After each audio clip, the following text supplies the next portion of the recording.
During the British Raj, there was unrest and discontent amongst the people of India. The Hindu soldiers protested against the addition of Gurkha, Sikh, and lower caste soldiers to their ranks. The use of animal grease on the cartridges of the newly introduced Enfield rifles was the last straw.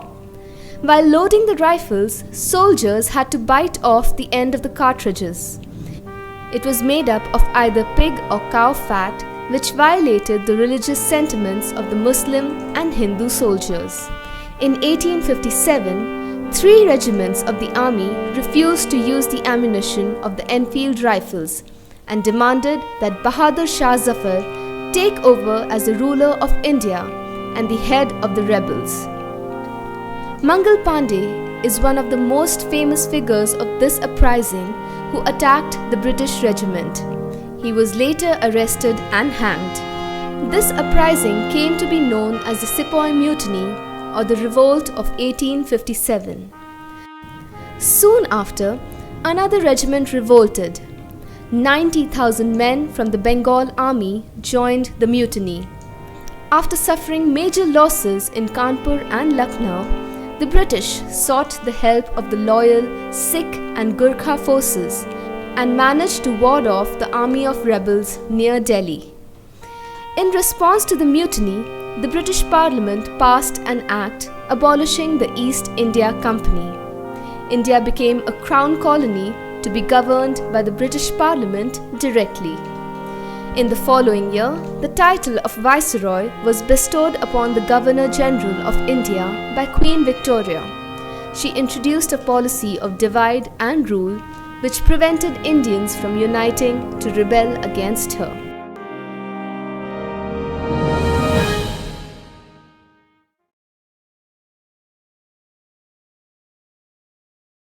Welcome back. We had already started with Honeydew chapter 3rd and a part of it we had already completed. Today we move ahead with this next part, and that's related to operation. That's from 1765 to 1835. Now here operation means how the Indian craftsmen, the farmers and most of the Indians, how they were being very cruelly controlled by the Britishers. So let's see. But the British continued to oppress Indians. That is, Britishers continuously, they tortured them, they oppressed them. In 1818, they had passed Regulation 3. That is, an act was passed by the Britishers. Under this act, an Indian could be jailed without trial in a court. That is, if a person has done anything wrong, और अगर उसे police पकड़ के ले जाती है तो usually system क्या होगी कि उस पर जब कोर्ट में केस चलता है तो क्वेश्चंस पूछे जाते हैं एंड इफ़ प्रूव्ड कि भाई हाँ उसने गलती की है, उसने क्राइम किया है, तो जेल होती है. यहाँ पे इनके जो रेगुलेशन 3 जो एक्ट पास किया था ब्रिटिशर ने, वो इस तरह से था कि किसी भी इंडियन को वो जेल में डाल सकते थे बिना कोई ट्रायल के कोर्ट में, ना questioning, nothing. If they doubted any Indian they would put them in jail. All the time British officers in India drew big salaries and also made fortunes, that is their luck, in private business. तो अब इन britisher का काम क्या हो चुका था India में, बड़ी बड़ी सैलरी उनको मिल जाती थी और अपना लक उनका साथ दे रहा था. प्राइवेट बिजनेस चल रहे थे उनके हमारी कंट्री में, इंडिया में. By 1829 Britain was exporting British goods worth 7 crore rupees to India. अब हुआ ये कि बाय 1829 यहाँ तक इस साल में आते आते तो ब्रिटिशर ने अपनी कंट्री से इतने सारे गुड्स बना के प्रोड्यूस करके इंडिया में बेचना शुरू कर दिया कि इसकी कीमत हो गई मोर देन 7 crore रुपीज़. मतलब कि हर साल वो काफ़ी पैसे कमा रहे थे by selling their finished product in our country. And it so happened that governor general Bentinck reported back home the bones of cotton weavers are bleaching the plains of India. कि ये जो कॉटन वीवर्स जो हैं India के उनके bones, they are bleaching the plains of India.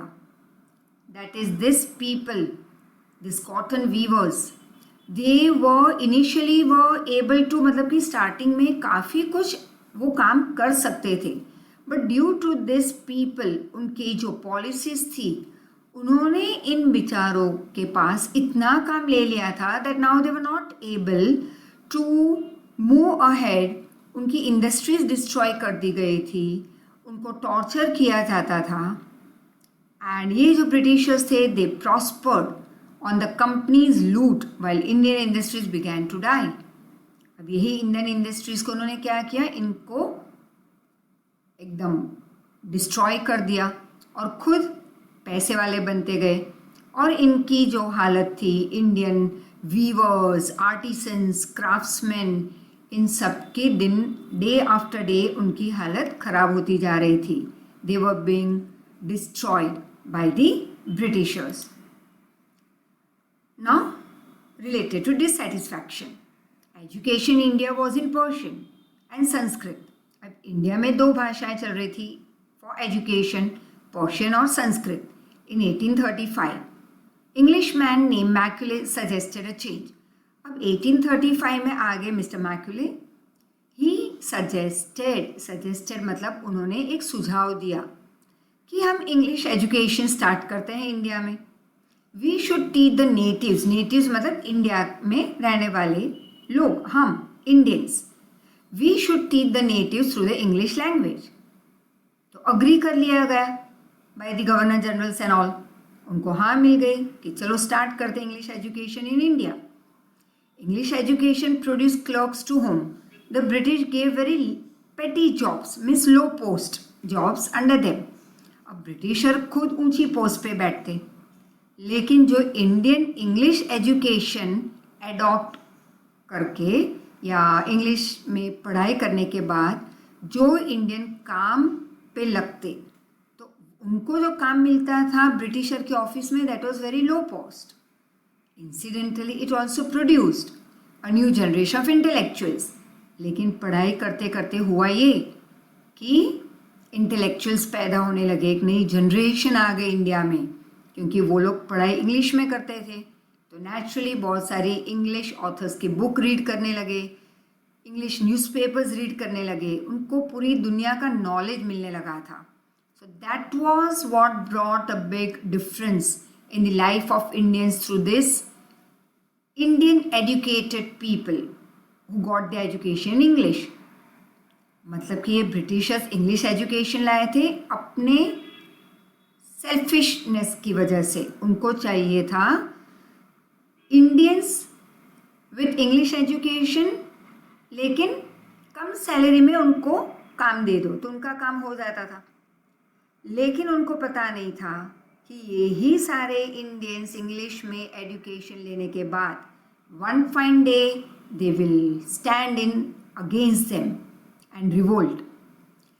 अब ये जो बात कर रहे थे इंडियंस जो एजुकेटेड थे, we must educate our brothers, मतलब हमें हमारे भी भाई बहनों को एजुकेशन देना चाहिए. And try to improve their material condition, मतलब कि उनकी जो स्थिति है related to money, social, economics, ये सारी उनकी कंडीशन हमें सुधारनी चाहिए हमारे लोगों की. For that we must convey, that is tell our problems, that is grievances to the British parliament. तो इन्होंने एक दूसरे को ये फिर डिस्कशन करके सुझाव दिया कि हमें हमारे प्रॉब्लम्स पार्लियामेंट तक पहुंचाने चाहिए. By 1856, British has conquered the whole of India. You can see nearly, now there were very few states. पहले जो हमने स्टार्टिंग में फर्स्ट वीडियो में देखा था तो बहुत कम ब्रिटिश एरिया था और ज़्यादा इंडिया के राजा रूल कर रहे थे. Now what we see over here by 1856 is this British area has increased, right? So British had conquered nearly more part of India. They cared little about the Indian needs. और जो Indians थे उनकी ज़रूरियातें पूरी नहीं हो रही थी, उनको ब्रिटिशर को उसमें इंटरेस्ट नहीं था. तो ये जब उनकी जो मीटिंग होती थी लोगों की गांव में, they used to talk to each other that our kings have become puppets, कि हमारे राजा तो कठपुतली बन गए हैं ब्रिटिशर के हाथ में, and we have lost our old jobs, और हमारा तो काम छूट गया है, एंड लैंड्स ऑल्सो, और कोई कह रहा है कि हमारी तो ज़मीनें भी ब्रिटिशर ले ली, they are converting our brothers, और कोई और एक कह रहा है कि हमारे भाई बहनों को ये ब्रिटिशर आके कन्वर्ट कर रहे हैं। कन्वर्ट मतलब एक धर्म का बदलाव कर रहे हैं, जैसे जो हिंदूज हैं उनको बना रहे हैं Christians. You only talk, do something to drive them out. तो कोई और एक ने कहा कि हम सिर्फ क्या बातें ही करते रहेंगे, वी शुड डू समथिंग, कि ब्रिटिशर को हम इंडिया से निकाल दें। द स्पार्क्स मतलब कि जो रिवोल्ट हुआ 1855-1857, taxes continue to destroy the farmers and fisherman. अब टैक्स इतने बढ़ने लगे थे ब्रिटिशर की तरफ से हम पे कि हम डिस्ट्रॉय होने लगे, हमारे फार्मर्स, हमारे fisherman, craftsman. In Bengal the Santhals, मतलब एक ट्राइब है, जैसे हम कहते हैं द्रविडियंस, आर्यंस, वैसे संथाल एक ट्राइब है। तो बंगाल में ये जो संथाल्स हैं, who had lost their land under new land rules. अब ब्रिटिशर नए नए रूल्स लेके आते थे, तो ये नए लैंड रूल्स के अंदर बंगाल के ये जो संथाल ग्रुप था, उनकी ज़मीनें जाने लगी ब्रिटिशर के हाथ में। They became desperate. अब वो फ्रस्ट्रेशन आ गया उनमें that we have to do something to get back our lands from Britishers. In 1855 they picked up revolt, मतलब they rose in rebellion, they fought against the Britishers and massacred, that is killed Europeans and their supporters alike. मतलब कि britisher को ही सिर्फ उन्होंने, Europeans को ही सिर्फ नहीं मारा, लेकिन यूरोपियन को जितने भी लोग सपोर्ट करते थे उनको भी संथाल ने मार दिया। Discontent was increasing, that is brewing in the East India Company's army also. Discontent मतलब dissatisfaction. The white soldiers get huge pay, mansions to live in servants, mansion मतलब huge bungalows. अब ये सिर्फ बाहर जो आर्टिसंस थे, फार्मर्स थे, fisherman थे, सिर्फ वो डिससेटिस्फाइड नहीं थे, लेकिन ईस्ट इंडिया कंपनी की आर्मी में जो इंडियन सोल्जर्स थे हमारे, वो भी नाखुश थे। वो भी बात कर रहे थे कि देखो तो जो ब्रिटिशर के जो सोल्जर्स हैं उनको हाई पे मिल रही है, उनके ब्रिटिश के सर्वेंट्स को बड़े बड़े बंगलोज मिल रहे हैं रहने के लिए, जबकि हमें क्या मिल रहा है, we get a pittance and slow promotion. Pittance मतलब बहुत ही कम सैलरी, और अगर प्रमोशन मिला तो भी ठीक ठाक। द अंग्रेज, that is the Britishers, they are asking us to cross the sea which is against our religion. और फिर ब्रिटिशर हमसे क्या मांग रहे हैं, उनको लड़ाई करनी है किसी और कंट्री से, तो हमें इंडियन सोल्जर्स को ले जा रहे हैं 7 सीज क्रॉस करके दूसरे देश में, और ये तो हमारे धर्म के अगेंस्ट हैं। हु इज़ द टोपी वाला to abolish our age old custom. और ये ब्रिटिशर कौन आ गए हमारी कंट्री में जो हमारे पुराने रीति रिवाज तोड़ने लगे और डिस्ट्रॉय कर रहे हैं। We must drive out the अंग्रेज। अब ये आदमी सोच रहा है हमें तो ब्रिटिशर को निकालना ही होगा। And sipahi Mangal Pandey attacked the adjutant of his regiment and was executed. सबसे पहला सिपाही जो खड़ा हुआ था वो था Mangal Pandey, who attacked this adjutant of his regiment, मतलब कि उसका जो ग्रुप था, जो आर्मी का उनका जो एक बटालियन था, group of soldiers, he went and attacked the Britishers, but he was hanged to death. Thousands of other sepoys revolted. फिर तो बहुत सारे इंडियन सिपाही ने रिवोल्ट किया। They were stripped of their uniform. उनके पास से वो यूनिफॉर्म ले लिया गया। They were humiliated and put in irons. और उनको इतना टॉर्चर किया गया, उनका इतना इंसल्ट हुआ इंडियन सोल्जर्स का, और उनको डाल दिया जेल में। Few Englishmen had cared to understand Indian custom or the people's mind. अब ऐसे बहुत कम इंग्लिशमैन या ब्रिटिशर्स थे जो हमें समझते थे। Oh proud Brahmin soldier, do you know that the grease on the bullet you have to bite is made from the fat of cow and pigs? अब किसी एक आदमी ने एक ब्राह्मण सोल्जर को बताया, दिस इज अ ब्राह्मण सोल्जर, कि तुम्हें पता है कि जो जो राइफल हम यूज़ कर रहे हैं, तुम जो राइफल यूज़ कर रहे हो, राइट, तो उस पे जो उस बुलेट पे जो ग्रीस लगा हुआ है, मतलब कि दांत से उनको तोड़ना पड़ता था before they use to put it in the rifle at the time of war. तो उस पे लगाया जाता है काव और पिग का फैट। अब ये बेचारा ब्राह्मण सोल्जर वो तो शॉक्ड हो गया कि क्या आज तक मैंने जितनी बार उस बुलेट को बाइट किया to remove from the top and then load it in the rifle, तो क्या हर बार मेरे मुंह पे काव या पिग का फैट लग चुका था, मतलब कि मेरा तो धर्म भ्रष्ट हो गया। So he was very shocked and angry also. The white man has deceived us too. अब ये है मुस्लिम, उनके लिए पिग बहुत इम्पॉर्टेंट है, मतलब they term it, they don't kill pigs, whereas Indians Brahmins हम काव की पूजा करते हैं। तो ये मुस्लिम को भी यही लगा कि oh God we have been cheated. Soon, chapatis were sent from village to village to tell the people that their emperor would want their services. अब एक गांव से दूसरे गांव चपाटीज दैट इज रोटीज भेजी गई, सिर्फ ये एक मैसेज देने के लिए कि आपके राजा को आपकी ज़रूरत है, आपके सर्विस की ज़रूरत है। Yes, all my village man will be ready. और फिर हर एक गाँव में जब मैसेज पहुंचा तो हर एक गाँव वालों ने यही कहा कि हाँ, हम तैयार हैं आपको सपोर्ट करने, हम लड़ाई करेंगे ब्रिटिशर के against. Similarly lotus flowers were sent among Indian soldiers, circulated मतलब एक से दूसरे इंडियन सोल्जर को पहुंचाया गया lotus flower, that to the foreigners and the masses, that is lots of people give all help and shelter to the patriots. देशभक्ति, जो देशभक्त होते हैं, वी कॉल देम पेट्रियट्स। तो इनको हर एक टाइप का बहुत बहुत बहुत प्रोटेक्शन मिलने लगा, support, I would say the right word, support, help मिलने लगा from the common people. And finally revolt 1857, then there was a violent outbreak at Meerut. फिर तो मीरठ में बहुत बड़ा एक रिवोल्ट हुआ।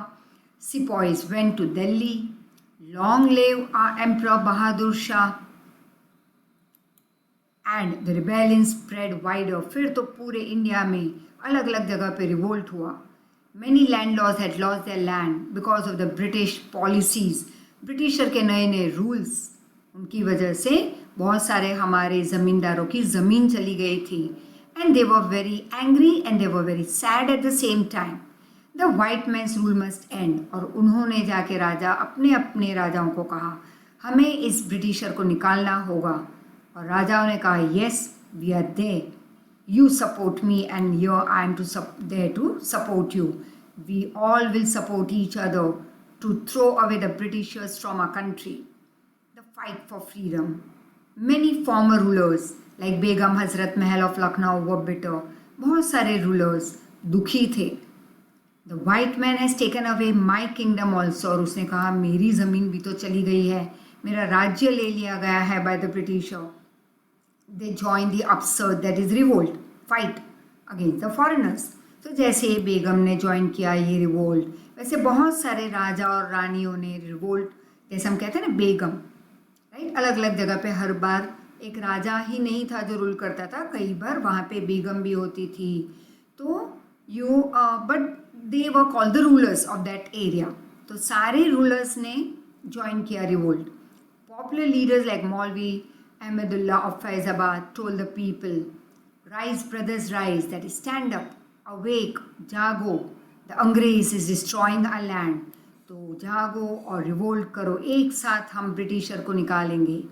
The people rose everywhere, पूरे इंडिया में लोग rose means they stood up, they wanted to drive away the Britishers।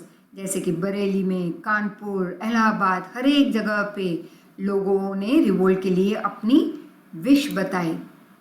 And Azimullah Khan told Tatya तो we should have Peshwa Nana Sahib as a leader in this war of independence. और फिर तो अजीमुल्ला खान ने तात्या तोप को कहा कि हम पेशवा नाना साहेब को हमारा लीडर बनाएंगे इस फाइट में against the Britishers. The patriots pounced upon, that is jumped upon the Britishers and fought pitched battles all over north India. और फिर तो पूरे नॉर्थ इंडिया में जो रिवोल्ट हुआ to drive to throw away the Britishers from our country, and 8-year-old Kunwar Singh of Bihar received a bullet in his wrist. Wrist that is this, जैसे हम कहते हैं रिस्ट वॉच यहाँ पहनते हैं, तो दिस इज अ रिस्ट. तो 80-year-old कुंवर सिंह को बुलेट लग गई अपने रिस्ट में, तो उसने वहीं से अपना हाथ काट के गंगा माँ के चरणों में रख दिया. Mother Ganga, this is my last offering to you. This is from a freedom movement by S.D. Sawant. So I would wish that you go through this, both the video lectures of lesson 3 honeydew, and revise it. And today along with this we start with our grammar session also. Thank you so much. Take care.